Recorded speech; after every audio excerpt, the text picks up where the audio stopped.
Hello and welcome to another PlanetDestiny exotic weapon review. Today we'll be taking a look at the Dreg's Promise, the new exotic sidearm weapon. Before we get into the review though, I need to thank Toasted Tarts for allowing me to use his account so I could get quite a few hours in with the weapon.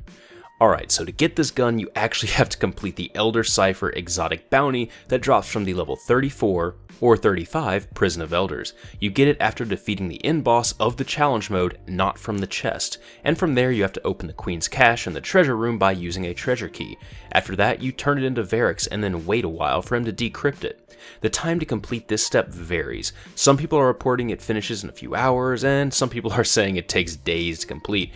When we know more about this specific part, we'll let you know. The final part of the bounty is to kill bosses in Prison of Elders, and this can be completed in any mode. Doing the higher difficulty modes will grant you more progress, but you can just grind the level 28 one if you want to as well. After that, you will be rewarded the weapon. Alright, so now let's get into the actual review of Dreg's Promise. First things first, it's an arc damage sidearm that has burst firing, so in addition to its max fire rate, it fires 3 shots at a time. Its stability, reload, and aim assistance are also slightly lower than the other sidearm, Vestian Dynasty, but they're still extremely high, and you're not really going to notice it that much.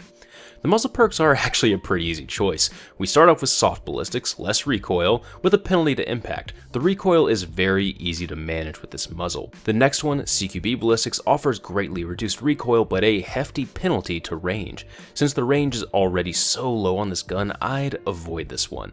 The final perk, aggressive ballistics, is the very clear winner for both PvP and PvE. Even though it does increase your recoil and decreases the range, it does one very important thing. It enhances the impact. One of the defining characteristics of sidearms thus far is that they are pea shooters. They forego the high single damage for lots of small but accurate shots at a lower range. Aggressive ballistics will help take this one from a pea shooter to maybe like a large bean shooter.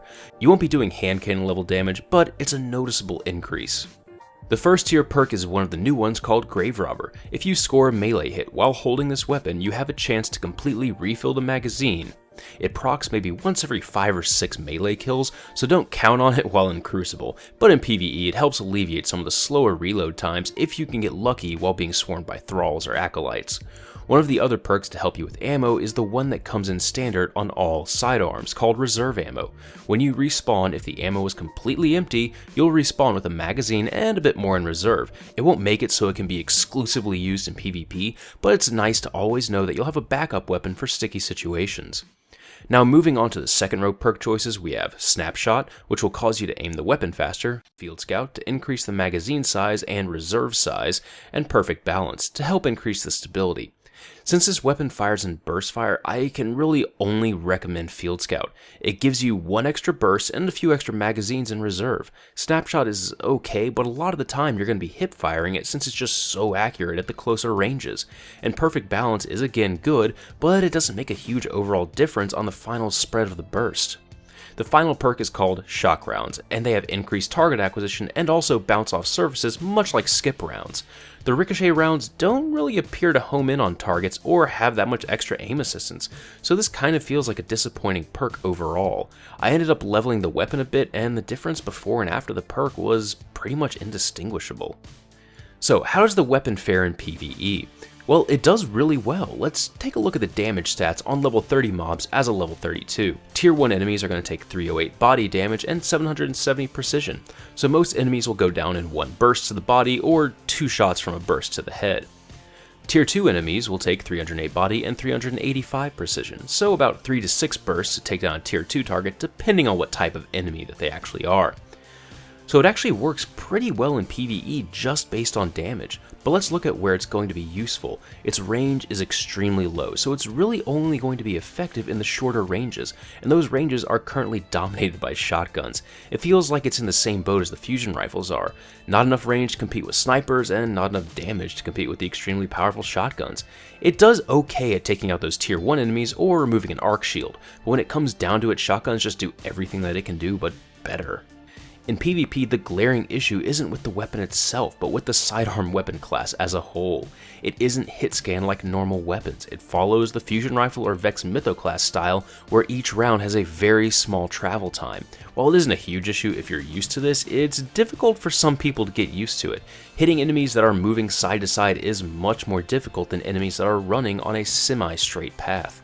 Damage-wise, it actually performs pretty well here. Each round does 40 damage to the body or 50 to the head, so in theory, if you land all rounds on the head, it'll take a burst and one more round to the head to take them out. Normally though, it'll take 3 bursts since a round might miss. You can quickly and easily burst someone down with Dreg's Promise even with only body shots due to the fire rate. I wouldn't recommend aiming for headshots honestly, because mainly the burst usually causes a round or two to miss, and you're better off just going for full burst to someone's chest while hip firing. The range unfortunately is the real downfall of the weapon in PvP. In the ranges where it's optimal to use this, you might as well just use one of the many longer range shotguns and take half a step closer to your target. Often you're firing at targets that are just outside the optimal range, so you can only maybe land 1 or 2 shots in a burst, and it ends up taking your whole magazine to down someone. To optimally use this weapon, it really needs to be treated like a secondary and not used more than your primary. Pairing this gun with a scout rifle will be one of the best possible loadouts, since at the closer ranges where scouts are difficult to win a fight, this sidearm will easily equalize most encounters if you have landed 1 or 2 shots before you switch to it. Cosmetic-wise, Dreg's Promise is just too cool. The fact that you're holding a fallen shock pistol is enough to use it for me. The sound from the burst firing is solid and really makes it feel like it's packing the punch that it's delivering.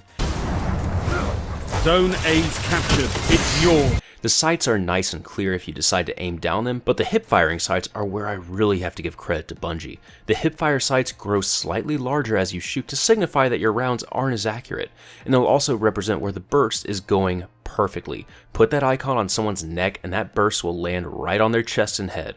They even have a nice touch of the double hammers moving back and forward when you slightly press down the trigger, similar to hand cannons. So overall, Dreg's Promise is a really interesting weapon for some loadouts.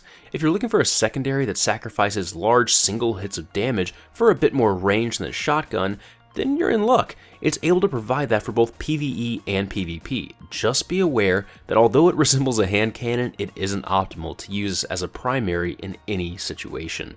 I hope you found this video helpful, and once again thank you to Toasted Tarts for allowing me to use your account. This has been Patrick Casey with PlanetDestiny, your guide to the Destiny universe.